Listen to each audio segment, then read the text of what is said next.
Hello, and welcome to today's live conversation with one of our speakers from the Women Thrive Summit. I'm thrilled to have you all here for today's conversation because I think it's going to be a great one. My wonderful guest today is Dr. Chenelle Boatswain. Hi, Chenelle. How are you? Where are you joining us from today? Good morning, Ray. For me, it's morning, but good afternoon, good evening to everybody. I am calling from Philadelphia, PA in the US. Amazing. Great to have you here. And today's title of today's discussion is Can I Get a Witness? Leading as We and Not Me. And you'll find out why this is a title. This will be the title of also Chanel's talk at the Women Thrive Summit, as she is one of our speakers here at our annual event. And throughout this month, we are spotlighting the speakers, the women who will be taking the virtual stage at Women Thrive Summit, which is our annual women empowerment event. Now, if you're joining this live right now, I want you to leave a comment. Let us know where you're joining from. And throughout this conversation, you can engage in the chat. But also, what I want you to do is share this to your social media followers because we want to reach more people who may need to hear this conversation. So, before we begin, I would love to invite my guest, Chenelle, to go ahead and introduce yourself. Let us know where you already told us where you're joining us from, but go ahead and introduce yourself to our audience today.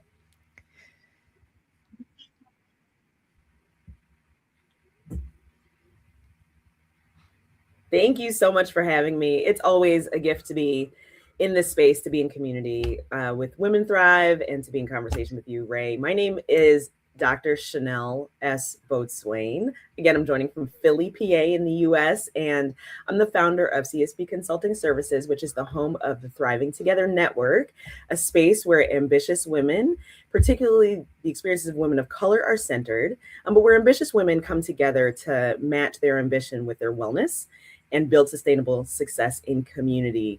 I am a veteran educator, a master facilitator, a university professor. I enjoy thinking about, talking about the experiences of women who lead, and particularly centering the experiences of women of color. A lot of times when we talk about women leaders, the stories of folks who are not identified in the mainstream can get lost in the shuffle. And so I really love being able to highlight and put a spotlight on those experiences.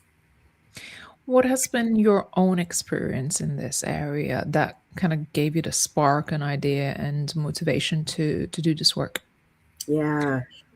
So I come from, in the US, what's called K-12 school leadership. So I was a middle school director for several years, and really my attention was focused on the experiences of children and kind of developing youth. And as I moved into university space and looked to develop my own practice as a leader, I found myself in a dynamic that I think is well known, but that somehow I did not anticipate becoming part of my own story. So I worked in a community that predominantly served Black and Brown children, and happened to have the privilege of being part of a leadership team where 50% of the leadership were women of color. And so in that dynamic, I found myself moving and breathing and operating in ways that felt very natural and consistent with the ways that I move and breathe outside of my workspace. And I didn't come to understand how much of a unique moment and gift that was until I transitioned my work into a predominantly white institution. And what I think I already knew in my mind was that, of course, this is a space that wasn't really designed with women in mind to begin with, and particularly for folks of color. And so being a woman of color, I was not surprised that not only am I numerically in the minority, but also experientially finding myself sometimes being on the margin. But here's what caught me off guard.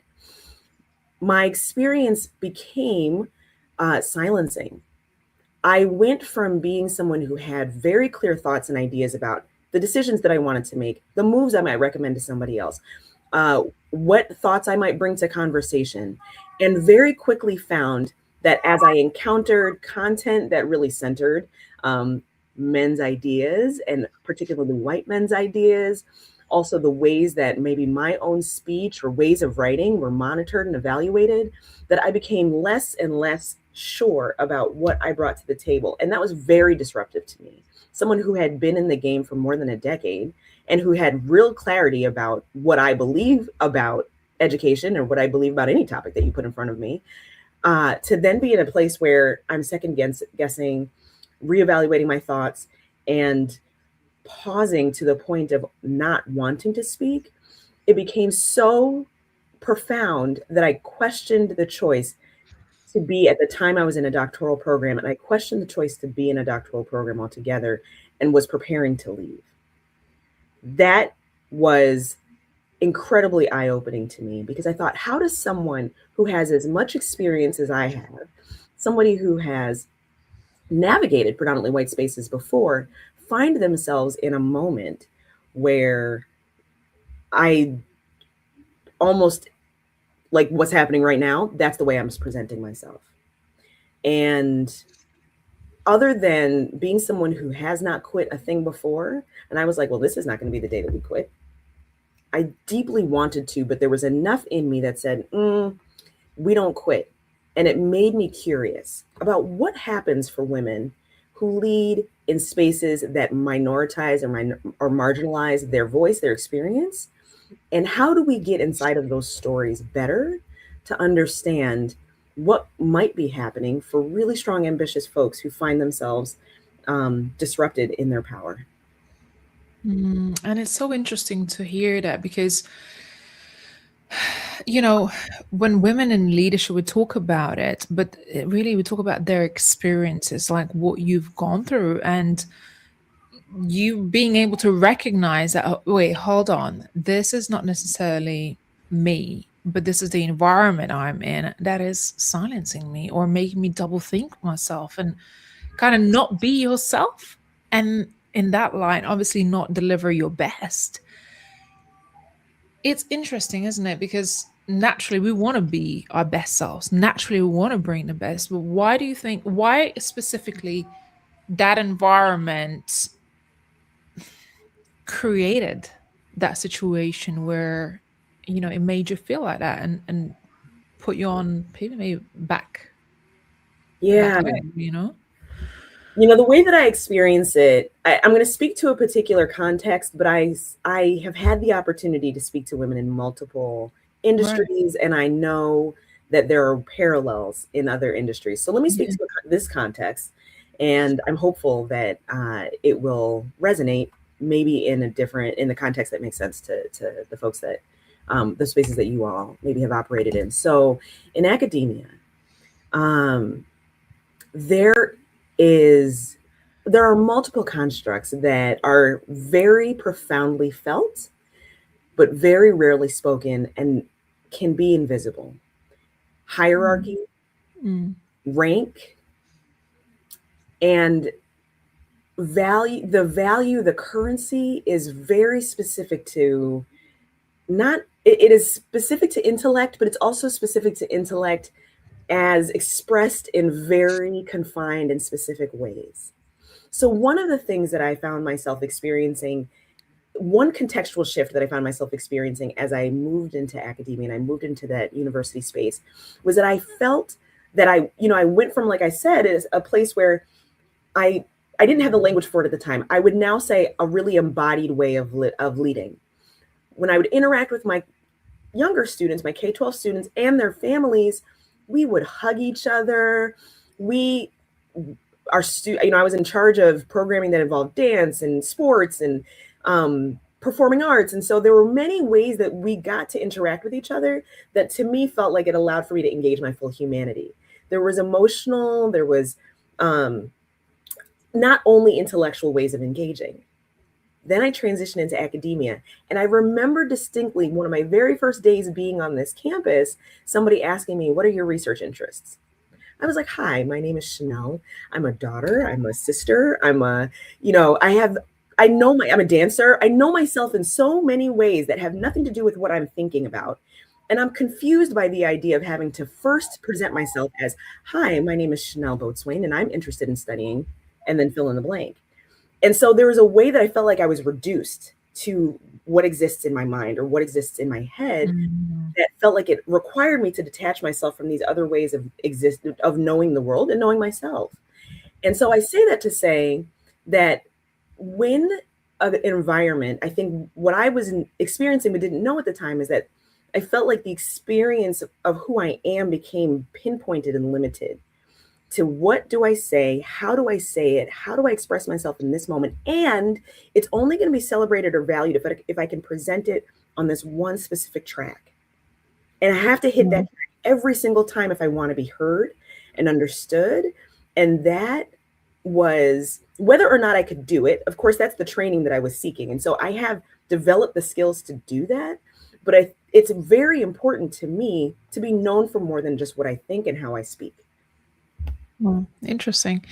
Interesting that obviously that is the only thing that's being valued or recognized as a rank, and these structures. Do you believe that we're still operating in this kind of ecosystem, or do you believe there is a shift? And if we're still operating it, what does it is it requiring us to do something in order to make a change in how maybe Mm, the future will operate? yeah, that's a great question. I think we are. And here's the deal. We've made progress in representation. There are women in the room. There are even women of color sometimes in the room. Certainly not to the extent that there's it's not equal to the qualifications yet. There are certainly Mm. many. There are more women and women of color who are qualified to be in spaces than currently are in leadership rooms and in higher ranks in academia, for example. But what has not yet left us is what academics would say, internalized patriarchy, internalized sexism, internalized racism, kind of these internalized beliefs about what is acceptable or what is Mm. the right way to operate. And what it sometimes expresses itself in, one of the ways that I feel like I've seen it expressed in, is performativity, where we Mm. enter a room, and I'll actually I think about one of the transitions that I found myself feeling confused about as a student, where I would interact with friends, colleagues. Literally, we'd be outside of our classroom. We spend time with each other all the time, and we would laugh and we would joke. We would talk about each other's families, partners, pets, children comfortably, freely. And we would cross this threshold into a classroom.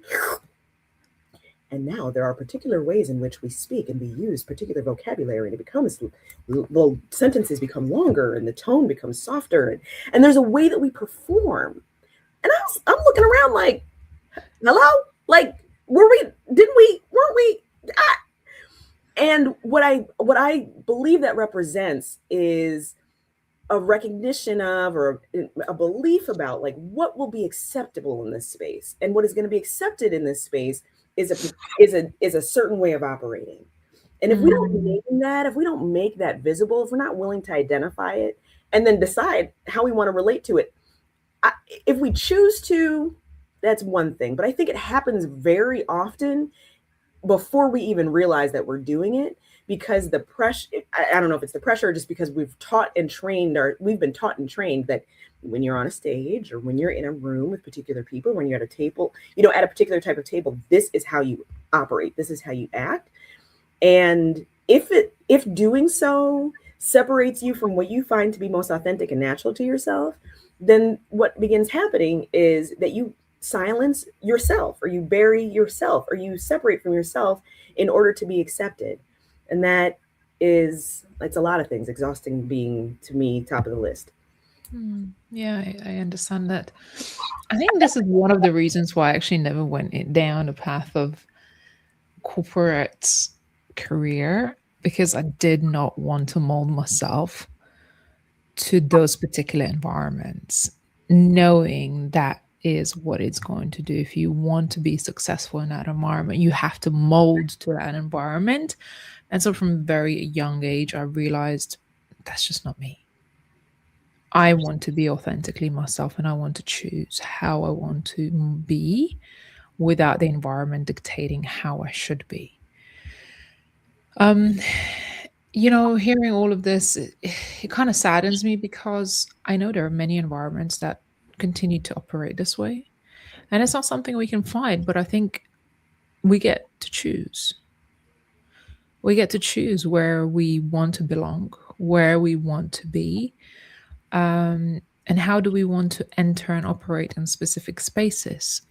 Hopefully, with the things that you're sharing and supporting others, not having to reduce themselves, not having to minimize or silence themselves or mold themselves to a particular space. Instead, bring the best out of themselves in spaces like that. And that comes with, I guess, confidence and knowing your leadership. Because you got to be quite strong in your own leadership to know that I can walk into this space and I may not be what others expect me to be, but I will be who I need to be. Right? Who do you tend to work with now? Like, who is your ideal client that you want to work with, and how do you support them in their positions and their leadership and careers? Yeah, I support ambitious women leaders, particularly women of color. And to me, what's important about this segment of leaders is this exact dynamic that we're talking about. We are women are taught, anyone who has any minoritized identity has been taught you've got to be twice as good to go to half as far. And the more layers of marginality a person carries or holds, Kimberly Crenshaw has helped us to name this in a more affirmative tone, intersectionality. But the more layers of marginal identity that you hold, it means that the ways that you understand the world and the ways that you exist in the world are likely more and more distant from the center or the mainstream. And what I desire is to support women in upholding exactly what you just named, that sense of clarity about who we are. Because if we have made it into a room, it's because we are twice as good. It's because we have worked twice as hard. We more than deserve to be in that space. But sustaining that win, sustaining that success is really challenging to do independently. Knowing that I'm a unicorn when I'm looking around in a room of horses is often not enough for us to be able to maintain that space. So we can get into the room, we arrive, and then if we want to stay in our unicornness, if we don't want to change to become like the horses, we need support. And that's the work that I enjoy doing, is bringing unicorns together, bringing women together, particularly those who find themselves on the margins of the spaces where they exist both in society and in their leadership space, to be able to find that sense of affirmation for who they are, validation of how they think, understand their space, and to continue to push back on those constructs that suggest that they should change or suggest that they should operate in ways that are smaller, lesser, or different than who they actually are. Because it really is that uniqueness that the space needs most, that people will benefit from if we can sustain it. And so I'm really invested in bringing women into community to support their sustaining success long term as leaders. Yeah, amazing. And it's so needed. I think it's especially for women who are coming up, who may not feel as confident to step into those spaces and those rooms or have their voice and make sure that is heard. And your whole title of like, can I get a witness? It's like about having other people in the room and making sure that you have other people in the room who witness you in that process. And also has your back, because sometimes it's not easy navigating these spaces on your own, and you got to have your own you got to have your own witnesses in the room. Somebody, if you think that you didn't think what you thought, if you don't have somebody else to say, no, I confirm it, I saw Yeah. it, and I see you, and I want to just make sure you know that I know, like, you're here, you're on track, keep going, we got you. Amazing. Chenelle, you're going to be speaking at the Women Thrive Summit in March. Which day are you speaking on? I get to be part of the fabulous day 4, folks. I'm really, really excited to be a part of this experience. So I hope folks will join us for the entire week. I'll be speaking on March 20th at 10 a.m. if you're in New York. I learned that it's 10 a.m. in New York and 2 p.m. in the UK. Wherever you are in the world, I hope you can join to continue this conversation about leading as we, not me. Can I get a witness? Amazing. I'm excited because I know this session is going to be really supporting, especially for women who want to step into more confidence and leadership and want to be in the communities who are going to uplift them and not drag them down or make them doubt themselves. And that's what we at Women Thrive really represent, the empowerment for women to know that you have a platform, a stage, a community, to have a voice and to have other like-minded women who are going to celebrate you and not try to compete and outrun you. So that this is our global event, which happens once a year, and you got to be there to experience it. We are going to have nearly 50 amazing speakers, lots of amazing gifts, amazing talks, so much value that our speakers have prepared, and you can register for free. It is live, it is a virtual event, which means you are going to be able to participate as an attendee, put on your camera, ask questions, and also network. So we have a number of breakout sessions every day. We've got panels, and we've also got networking sessions. So it's a great way to be part of a community, be part of a conversation, and truly get value from our speakers. Chenelle, how do people connect with you? Yes, I am on Instagram, Facebook, LinkedIn. On Instagram, Dr. C.S. Boatswain. On LinkedIn and Facebook, my name, Chenelle S. Boatswain. Amazing. And I hope that people drop into your DMs if they want to have just a conversation. You never know where one conversation could lead to. So I definitely invite you to connect with our speakers. Their DMs are open. These are incredible women who have a lot of experience and wisdom to share with you. And all you have to do is just raise your hand to say you want to start a conversation. So why not to do it today? So if you have been watching this, do make sure you leave a comment below, share this live with others. Oh, I love to see Jennifer was here. I'm glad I was able to join live this morning. There are definitely things I needed to hear today. Amazing. Well, Jennifer is also one of our speakers at the Women Thrive Summit. Such a beautiful and supportive group of women we do have this year. So head over to womentthrivesummit.com, find out who is on the lineup and whose talks you will be attending. And we look forward to seeing you this summit in 2 weeks' time. It came around really quickly. Next thing I know, it's March already. I was like, okay. Chenelle, thanks for sharing your message, your story, your wisdom today. I really hope that the work you're doing will continue to impact the women who need us the most and empower more women to have those positions and the voices and the leadership positions, because we certainly need more of that. Thank you so much, Ray. Appreciate it. And to all of you, thank you for watching. We look forward to seeing you on another live. This month, we're doing a series of our speakers for the Women Thrive Summit. Do tap into all of our conversations leading up to the event so you can get to know our speakers a little bit better. We look forward to seeing you again. Take care for now. Bye.